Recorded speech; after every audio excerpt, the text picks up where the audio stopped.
Tal? ¿Cómo están? Buenas noches a todos.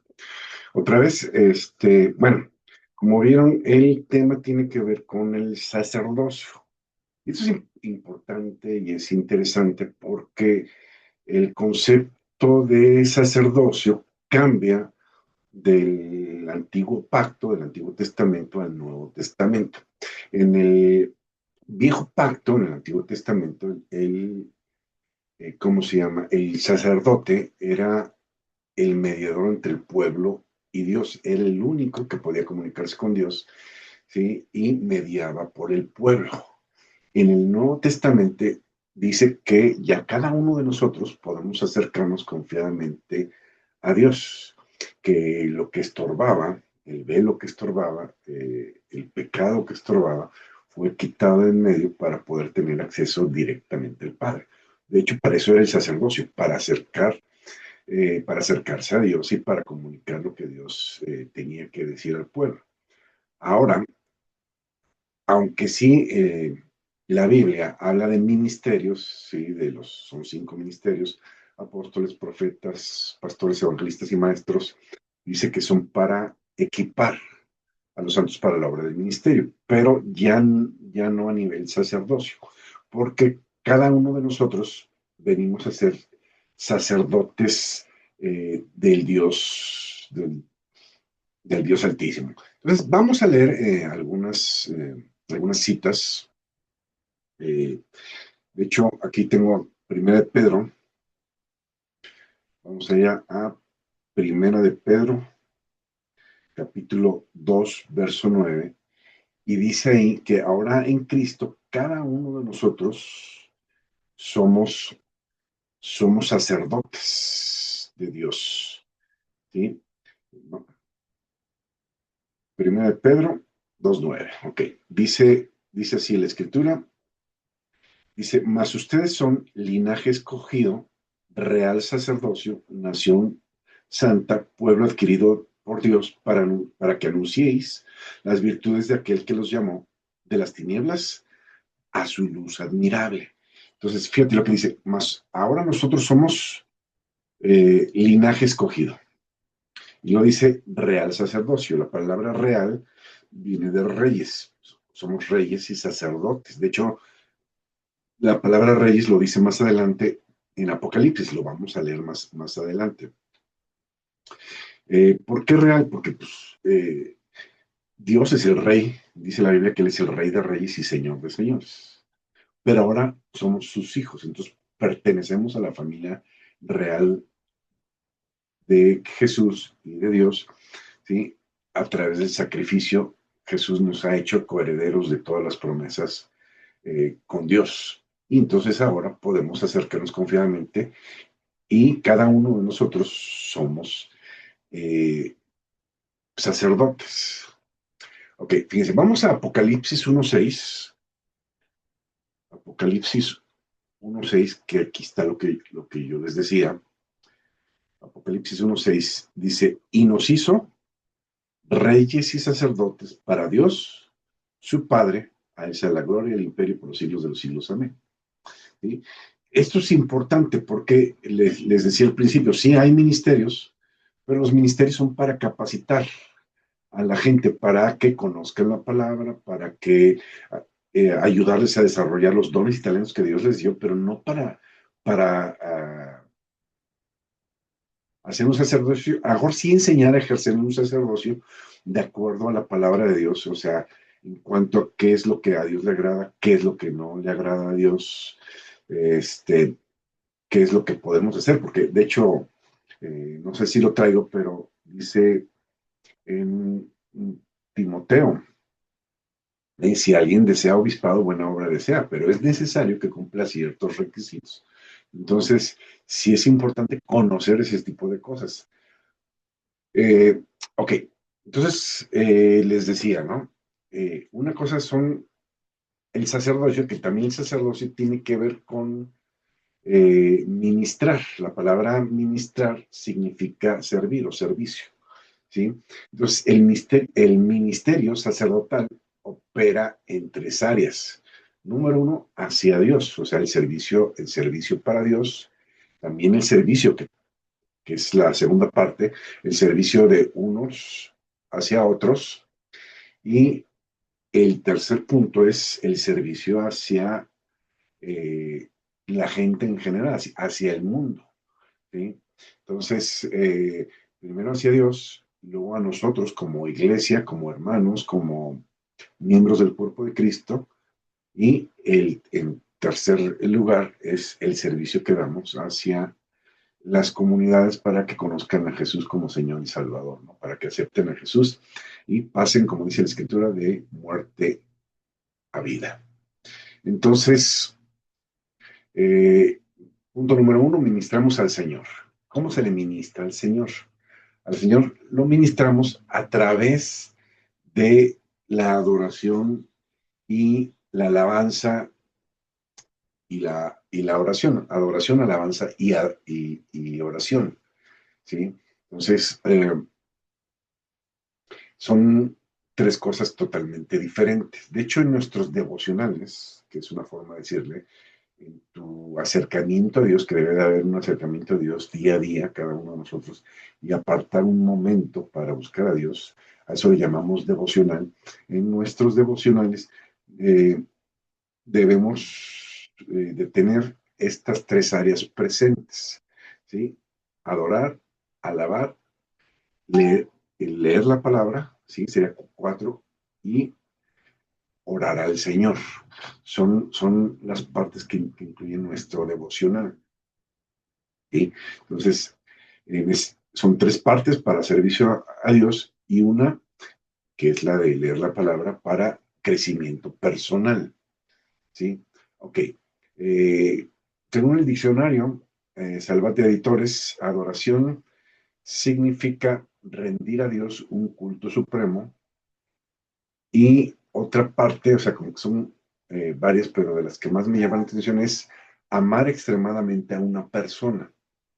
Y se acuerdan cuando el diablo pone a Jesús encima del templo y le enseña todos los reinos del mundo y le dice, todo esto te voy a dar si postrado me adoras. Y Jesús le contesta, al Señor tu Dios adorarás y solo a Él servirás. Entonces, aunque aquí habla de amar a una persona, la única persona a la que debemos de amar es a Dios, nada más. Sí, la adoración es única y exclusivamente hacia Dios, hacia nadie más. ¿Sí? Y le adoramos por lo que Él es, por lo que ha hecho. Le honramos y nos postramos delante de Él ofreciéndole lo que somos. Digo que no es mucho, pero acuérdense que dice que ofrezcamos siempre a Dios es sacrificio de alabanza, que la alabanza tiene que subir a Dios como un olor grato. Bien, vamos, en Deuteronomio 6:13 dice, adoren al Señor su Dios y sírvanle solo a Él. Entonces la adoración y el servicio eh, es para Dios. Ahora, a Dios le servimos cuando servimos a los demás, también servimos a Dios. Acuérdense que dice la Escritura, ¿cómo puedes decir que amas a Dios si no amas a tu hermano que está hecho a semejanza de Dios? ¿Sí? Pero la adoración es solo para el Padre. ¿Sí? Dice, y cuando tengan que hacer un juramento, háganlo solo en el nombre del Señor. Deuteronomio 10:12. Dice, y ahora israelitas, ¿qué pide de ustedes el Señor?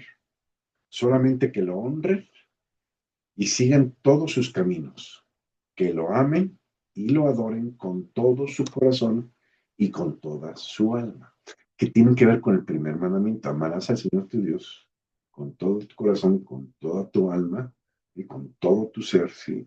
Y solo a Él adorarás, al Señor tu Dios adoras y solo a Él, ¿sí? Y es parte del, iba a decir compromiso, pero soy muy feo, compromiso que tenemos con Dios. Pero no es un compromiso, es un reflejo del amor que nosotros le tenemos a Dios. No es algo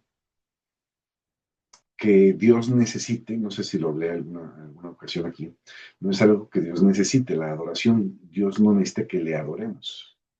¿Sí? ¿Se acuerdan? Creo que es en Hechos 17, dice que el Dios que hizo el mundo, el universo y todo lo que hay, no necesita ser honrado por manos de hombre, ni necesita nada de nosotros.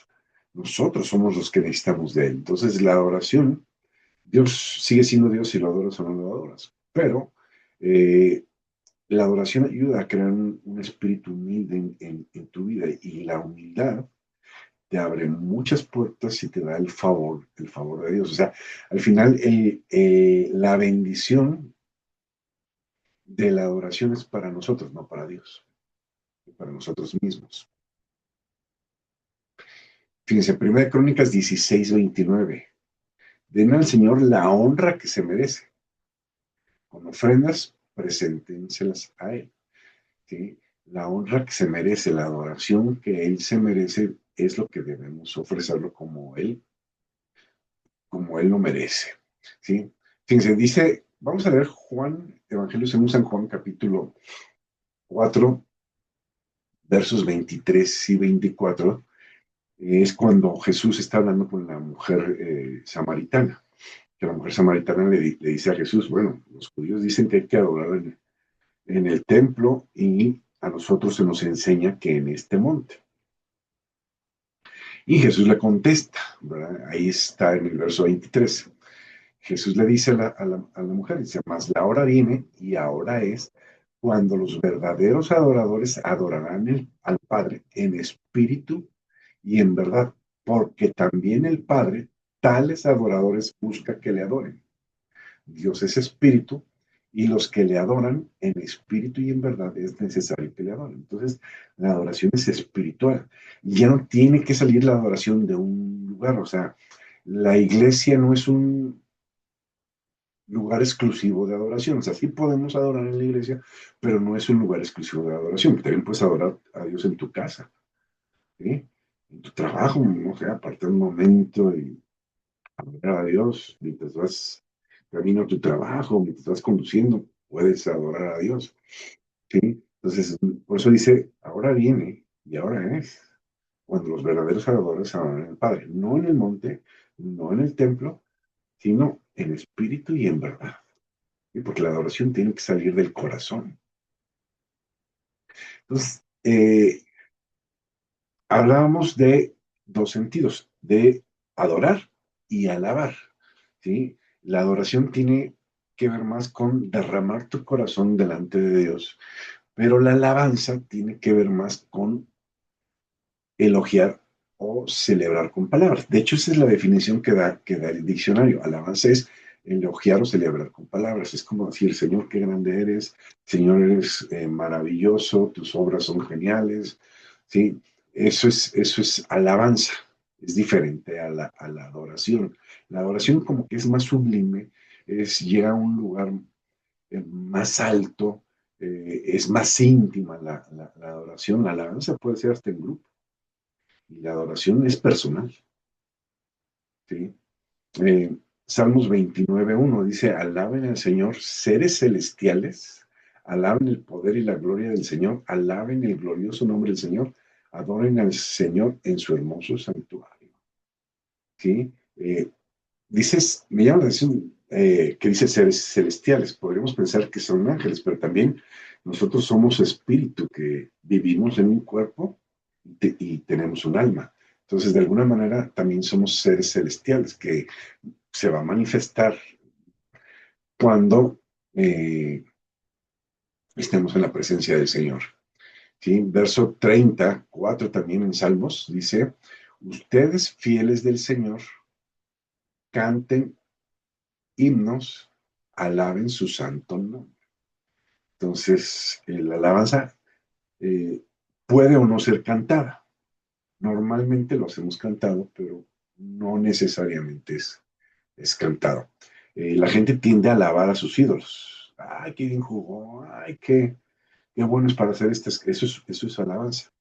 Y la verdad es que deberíamos de restringir la alabanza para adorar, para alabar solamente a Dios. Salmo 67:3 dice, alaben, alábate Dios, los pueblos, todos los pueblos te alaben. Entonces, tiene que llegar un momento en que todos rindamos alabanza y adoración a Dios, todos los pueblos de la tierra, porque del Señor es la tierra y su plenitud, dice la Biblia. Entonces, la alabanza, la adoración son para Él. El siguiente punto, ¿se acuerdan que hablábamos que eran 3 puntos en cuanto al ministrar o servir como sacerdotes? Es la oración.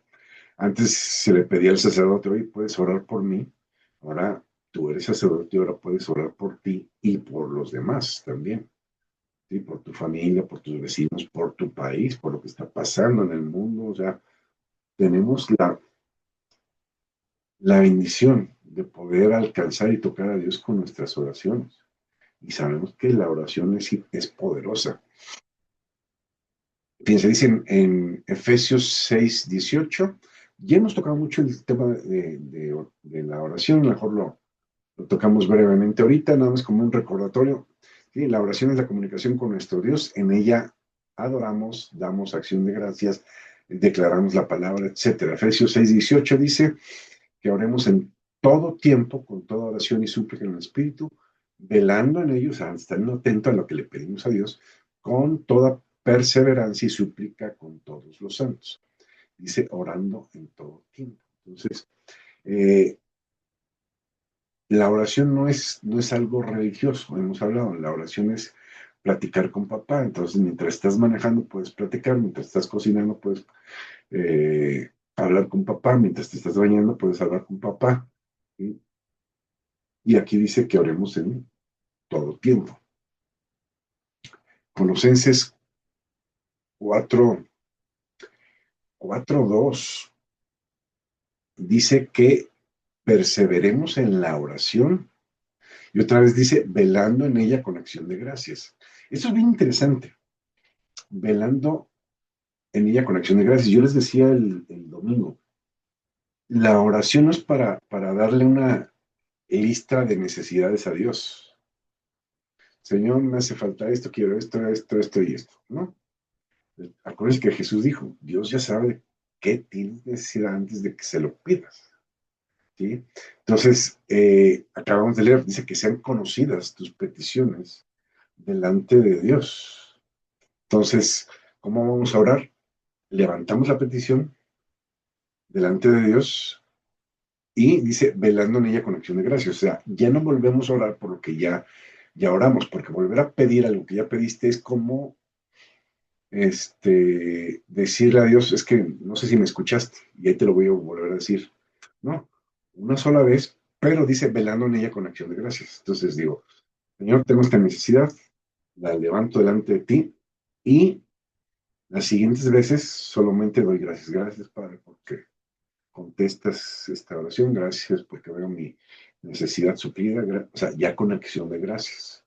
Ya no para recordarle a Dios o para ponerla en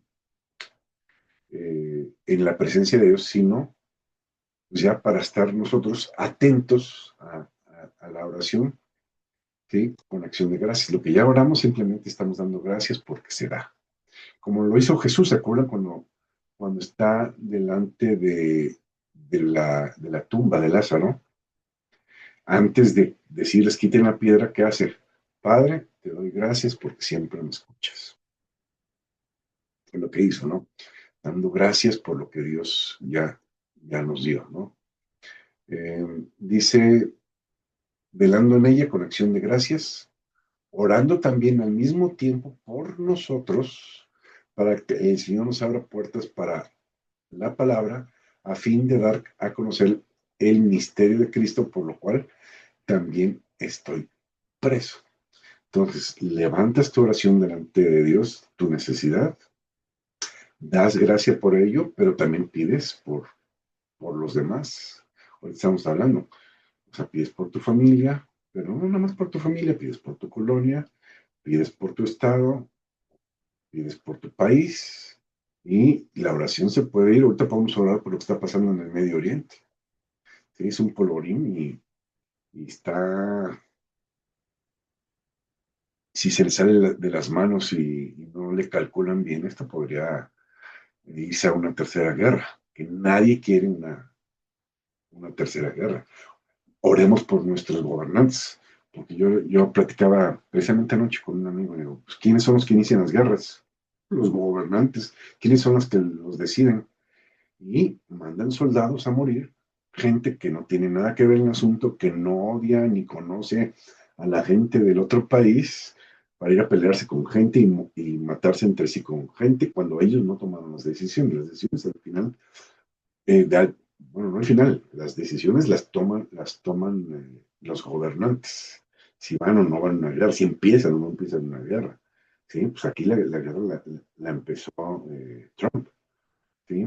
Entonces, por eso es importante que oremos por nuestras autoridades, para que Dios les sabiduría, Dios les dé una carga genuina por el pueblo, para que ya no estén pensando nada más en sus propios, ¿cómo se llama? En su propio bienestar, ¿sí? Como la mayoría, el 99.9% de las leyes que emite el gobierno terminan beneficiando nada más a unos pocos y terminan perjudicando siempre la mayoría, aunque ellos digan que lo hacen por algún bienestar común, que no es cierto. Pero bueno, no me voy a meter en ese rollo, pero sí es importante estar orando por nuestras autoridades. Pablo dice, oren por nuestras autoridades. Para eso es el sacerdocio también, ¿sí?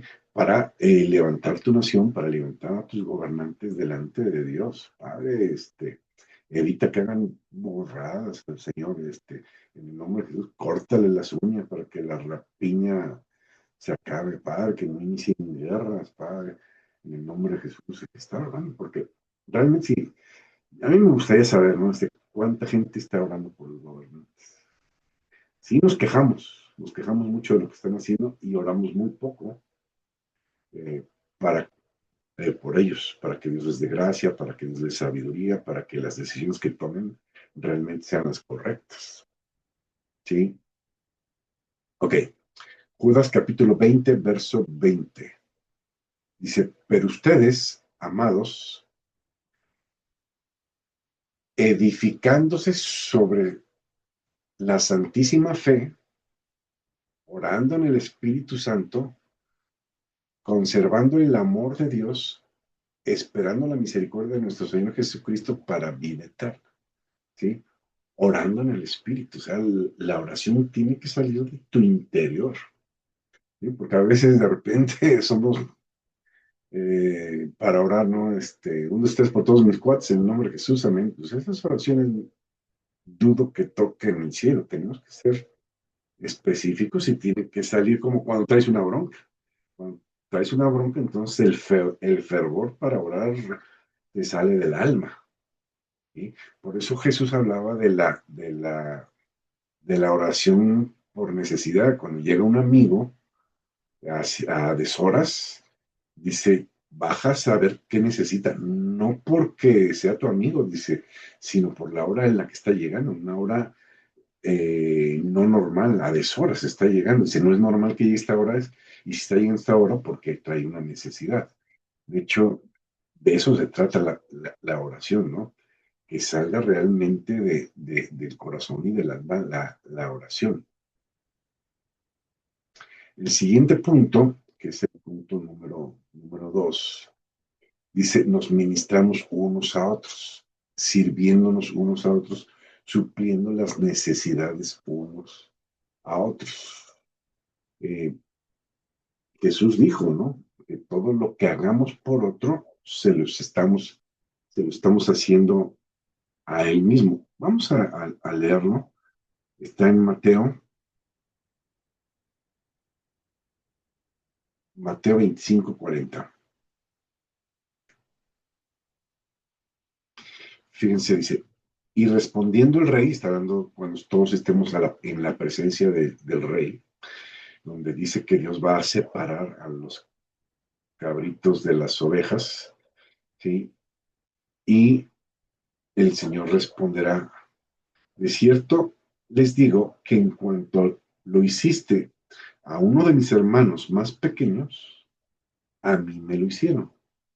Entonces, todo lo que hagamos para otro, lo estamos haciendo para Dios. ¿Sí? Entonces, el ministrar o servirnos unos a otros también tiene que ver con un servicio a Dios, porque lo estamos haciendo también por Dios. ¿Sí? Mateo 18:21. Ahí estamos en Mateo. Vamos al verso 18. Yo al capítulo 18, verso 21. Dice, entonces le acercó a Pedro y le dijo, Señor, ¿cuántas veces perdonaré a mi hermano que peque contra mí? Hasta 7 veces si es que soy muy bueno. Bueno, sí, ya se lo agregué yo. Jesús le dijo, no te digo que hasta 7, sino aún hasta 70 veces 7. Yo siempre se he dicho, si Dios nos pide que hagamos eso, es porque ya hizo mucho más con nosotros. A nosotros nos ha perdonado más que 70 veces 7. ¿Sí? Entonces, el perdonar tiene que ver con el servicio a Dios también. Estamos perdonando a los demás, que al final tiene que ver con un beneficio, perdonar, con la sanidad mental y con tu sanidad del alma personal. El perdón es para eso, también para sanar nuestro corazón. Colosenses 3:13, vamos a Colosenses 3:13. Dice, sopórtense unos a otros, perdónense unos a otros, si alguno tuviera queja contra otro, de la manera que Cristo te perdonó, hazlo tú también. Entonces, es lo que estábamos hablando en el punto anterior, que el perdón tiene que ver con el servicio, ¿no? Eh, no vamos a ir a todas, pero ahorita traigo muchas citas y se nos va el tiempo. Mm, En Efesios 4, el 1 2 también habla de soportémonos unos a otros. Y siempre me ha llamado la atención por la palabra que dice soportar. Tiene que ver con cargar. Y dice soportar porque algunos de nosotros somos dificilitos. Aunque para nosotros mismos no parezca, a lo mejor a los demás sí les parece que somos dificilitos. Porque nadie dice, yo no conozco a nadie que diga, no, es que yo soy bien dificilito. Y conozco muchos dificilitos, pues. Entonces, a veces nosotros mismos no nos consideramos, pero sí somos, ¿no? Y por eso dice la Biblia, soportense los unos a los otros, porque todos tenemos áreas difíciles que nos tienen que soportar y soportar nosotros a los demás. ¿Sí? Hechos 11:29, demos socorro a los demás, socorro al hermano. Santiago 2:15, si tu hermano tiene alguna necesidad, eh, dice, súplele, o sea, no le digas, ve, caliéntate y que todo esté bien cuando tienes en tu mano con que echarle una ayuda, ¿no? Entonces, habla en Santiago que la ayuda, porque a veces de repente espiritualizamos todo, ¿no? Vemos que alguien tiene una necesidad y, ay, padre, ayúdalo. Y tú tienes en tu mano con qué hacerlo, pues dice, pues ayúdalo. Y punto 3, se nos fue el tiempo, eh, el servicio al mundo, porque una cosa es el servicio a los hermanos, el servicio dentro de la iglesia. Acuérdense que la iglesia no tiene muros, la iglesia somos todos aquellos que hemos recibido a Jesús como Señor y Salvador. De hecho, había un canto que decía, si tú crees en Jesucristo, eres mi hermano, no importa el apellido que tenga, ¿no? Entonces, y una cosa es, pues, echarnos la mano entre nosotros como familia en Cristo, o como cuerpo de Cristo, pero también la palabra de Dios es ir y servir a los que no conocen a Dios, porque de esa manera, en el servicio a los demás, conocen a Dios. Por eso de repente se hacen comederos sociales en las calles, llevar juguetes a los niños, de repente llevamos palabra a los centros de rehabilitación y todo, llegar a la gente que tiene esa necesidad y eso es servir al mundo, ¿no? Eh, Tenemos que predicar el Evangelio a toda criatura, Marcos 16:15, ¿sí? Y en adelante habla precisamente de esto, que prediquemos el Evangelio a toda criatura. ¿Sí? Y se fijan, no dice la Biblia a toda persona o a todos los hijos, no. la Biblia llama criatura a los que no han recibido a Jesús como Señor y Salvador. Cuando recibimos, pasamos de ser criatura a hijos de Dios, cuando recibimos a Jesús. ¿Sí? Vamos a 2 Corintios 3:3. Eh, Digo, lo voy a mencionar, anótenlo, búsquenlo ustedes después, pero dice la Biblia que tenemos que ser ejemplo, porque somos cartas abiertas. Entonces, con el ejemplo también servimos. Acuérdense que Jesús dijo, por ustedes yo me santifico a mí mismo para que también ustedes se santifiquen en la verdad. Está diciendo, yo no lo necesito. Ustedes lo necesitan, entonces por ustedes lo hago. Es como el papá que tiene ciertas mañas y las deja de hacer para que su hijo no las repita, ¿no? Dice la Biblia que somos cartas abiertas leídas por todos los hombres. Entonces la gente de allá afuera tiene que leer el Evangelio en nuestra forma de vida. O sea, alguien decía, prefiero ver una predicación que escucharla. Y se refería a verla en tu forma de vida. Que tu forma de vida me predique más que tus palabras. O sea, sí lo tenemos que hacer con tus palabras, con las palabras, pero también lo tenemos que hacer con el ejemplo. Porque a veces decimos una cosa y hacemos otra. Como los fariseos. Jesús les dijo a la gente, hagan lo que ellos les dicen, pero no hagan como ellos hacen. Porque ellos dicen y no hacen. Entonces se trata de que si estás diciendo, lo vas a hacer. ¿Sí? O lo vas a decir porque lo estás haciendo. Que la gente vea esa congruencia en lo que dices y en lo que haces. ¿Sí? Vamos a terminar con esta, Romanos 13:1. Este está interesante, 13:1, que tiene que ver con lo que estamos hablando hace ratito, ¿no? De las autoridades.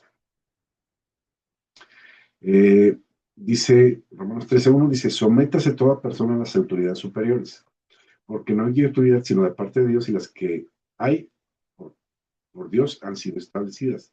De modo que quien se pone la autoridad a lo establecido por Dios. Resiste, y los que resisten acarrean condenación para sí mismos. Porque los magistrados no están para infundir temor al que hace el bien, sino al malo. ¿Quieres pues no temer a la autoridad? Haz lo bueno y tendrás alabanza de ella. Porque es servidor de Dios para tu bien. Pero si haces lo malo, teme. Porque no en vano lleva la espada, pues es un servidor de Dios, vengador, para castigar al que hace lo malo.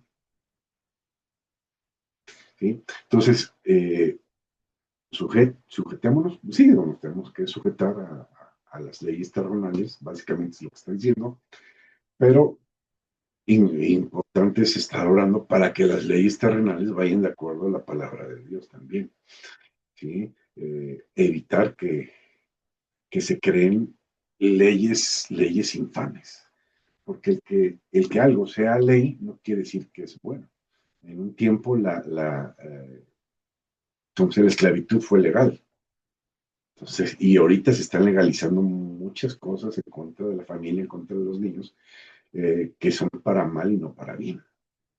Entonces, pero, como les dije, muy poca gente está orando a Dios para que estas cosas cambien. Y somos buenos, la mayoría, para quejarnos, pero no para, para hacer algo. Y lo único que podemos hacer en cuanto al gobierno se refiere es levantarlo delante de Dios y que Dios meta su mano en el asunto. Bueno, aquí le terminamos. Gracias por haberse conectado. Nos vemos, si Dios lo permite, la siguiente semana.